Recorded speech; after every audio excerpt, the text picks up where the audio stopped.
आजच्या पद्मश्री डॉक्टर विठ्ठलराव विखे पाटील आणि पद्मविभूषण डॉक्टर बाळासाहेब विठ्ठलराव विखे पाटील यांच्या स्मृतीला विनम्र अभिवादन करतो।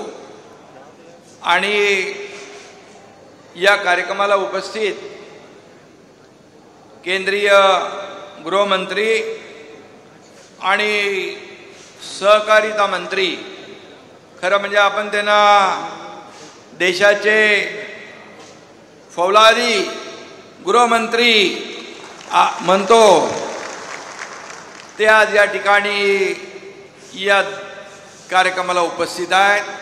मी आपल्या सगळ्यांच्या वतीने त्यांचं मनापासून स्वागत करतो, मनापासून त्यांचं अभिनंदन करतो।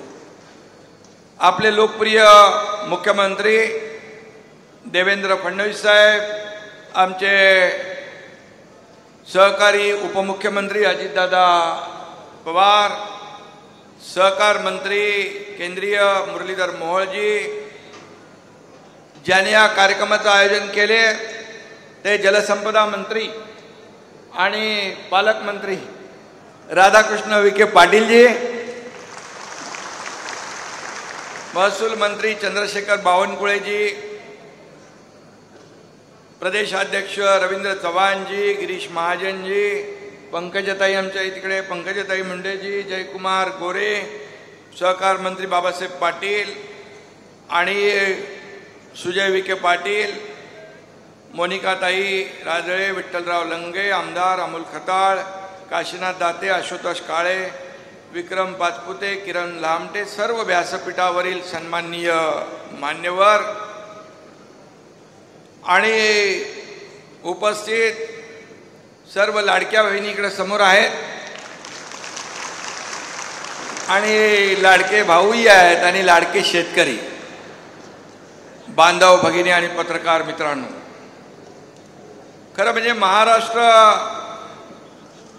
आपली जी भूमी आहे यामध्ये सहकाराचं एवढं मोठं जाळं आणि मुळं एवढी खोलवर आहे की आणि इथूनच देशभर ती फोपावली गेली। खरं म्हणजे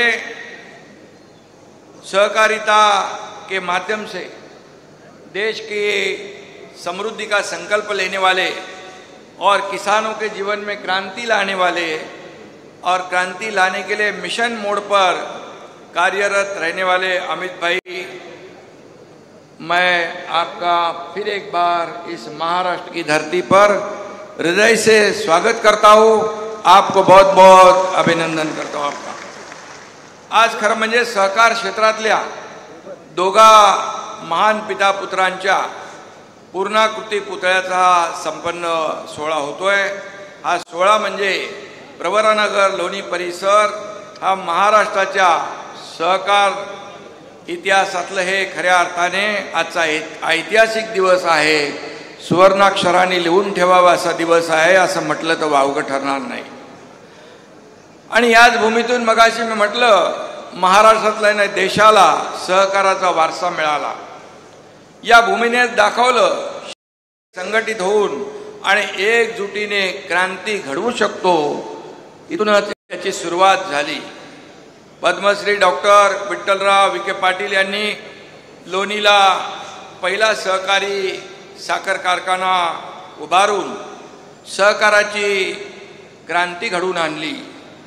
शेतकऱ्यांच्या घामाला योग्य मोबदला मिळावा, त्यांच्या पिकाला चांगला भाव मिळाला पाहिजे, त्यांची मुलं शिक्षण घेऊन पुढे जावीत म्हणून विठ्ठलरावांनी संपूर्ण आपलं आयुष्य वेचलं।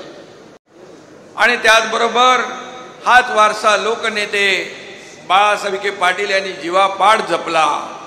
त्यांनी फक्त सहकार शेतीपुरतं मर्यादित न ठेवता प्रवरा मेडिकल कॉलेज असेल, प्रवरा कोऑपरेटिव्ह बँक असेल, शैक्षणिक संस्था, कृषी व आरोग्य प्रकल्प यांच्या माध्यमातून संपूर्ण अहिल्यानगर जिल्ह्यालाच खऱ्या अर्थाने नवसंजीवनी दिली आहे, असं म्हटलं तर वावगं ठरणार नाही।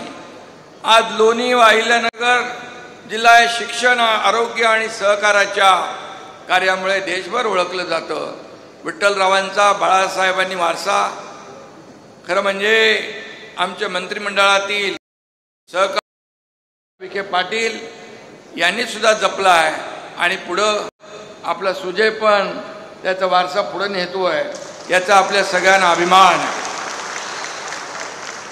विठ्ठलराव यांनी या पहिल्या सहकारी साखर कारखान्याची इन्व्हेस्टमेंट केली. ती सामाजिक जाणीवेची होती, माणुसकीची होती आणि खऱ्या अर्थाने सहकार्याची होती. आज ही गुंतवणूक आज 2 पिढ्यानंतर देखील आपण फोपावलेली पाहतोय आणि याचा वटवृक्ष झालेला आपण पाहतोय. आणि म्हणून आज लोणी प्रवरानगर हे राज्यातच नाही तर देशात ग्रामीण विकासाचं मॉडेल म्हणून ओळखलं जातं, याचा देखील आपल्याला सार्थ अभिमान आहे. लोकशाही, चारित्र्य, बंधुभाव, शांतता, प्रगती ही तत्व म्हणजे सहकाराचा खरा आत्मा आहे. हाच आत्मा महाराष्ट्राने अनेक वर्ष जीवापाड जपलेला आहे. देशाला महासत्ता करण्याचा निर्धार केलेल्या आदरणीय प्रधानमंत्री नरेंद्र मोदीजींनी सुद्धा सहकाराचं महत्त्व किती आहे हे ओळखलं आणि पूर्वी सहकारामध्ये काय चालत होतं, काय होत होतं हे देखील ओळखलं. त्यामुळेच केंद्रात देखील सहकार खातं पहिल्यांदा निर्माण केलं आणि त्याची जबाबदारी गृहमंत्री